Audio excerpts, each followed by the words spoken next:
అందరికీ వినాయక చవితి శుభాకాంక్షలు. నేనైతే పూజ అయిపోయిన తర్వాత ప్రసాదాలు తినేసి కొంచెం సేపు అలా రెస్ట్ తీసుకుని ఇక మా పిల్లలు గుడికి వెళ్దామమ్మా అని చెప్పారనమాట.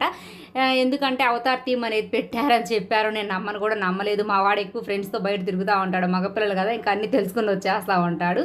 సరే అని చెప్పి తీసుకెళ్ళాను. అప్పటికి కూడా ఫుల్ వర్షం అనమాట. ఇంకా వర్షం ఆగిపోయిన తర్వాత అయితే వెళ్ళాము. నిజంగా వెళ్ళగానే చూడగానైతే నాకు అసలు ఎంట్రీ అయితే కళ్ళు చెదిరిపోయింది. అసలు అంత బాగుంది. అసలుకి వేరే లోకానికి వెళ్ళిపోయినట్టయితే నాకు అసలు అనిపించింది. అంత చక్కగా ఉంది థీమ్ అయితే మాత్రం. ఎప్పుడు కూడా ఎవ్రీ ఇయర్ ఏదో ఒక థీమ్ ఏర్పాటు చేస్తూనే ఉంటారు. లాస్ట్ ఏమో అడవి థీమ్ అనేది పెట్టారు. అసలు పిల్లలైతే మా అసలు ఎంత ఎంజాయ్ చేస్తున్నారంటే వచ్చి చూడడానికి అసలు బాగా ఫొటోస్ దిగి వీడియోస్ తీసుకుంటున్నారు. పెద్దవాళ్ళు కూడా బాగా హ్యాపీగా ఫీల్ అవుతున్నారు. ఇది కొంచెం డిఫరెంట్గా ఉందని చెప్పేసి ఇంకా వినాయక స్వామిని అయితే మాత్రం మట్టి విగ్రహాన్ని పెట్టారు.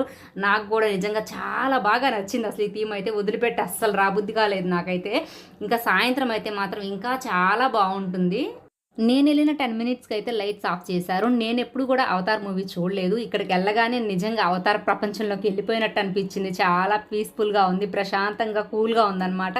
అక్కడే ఉండిపోవాలనిపించింది. కాకపోతే మాత్రం రావాలి కదా, ఈవినింగ్ ఎప్పుడైనా వెళ్ళొచ్చు ఇంకోసారి అనుకున్నాను. ఇంటికి మీకు ఎలా ఉంది చెప్పండి. వీడియో లైక్ చేసి సబ్స్క్రైబ్ చేసుకోండి.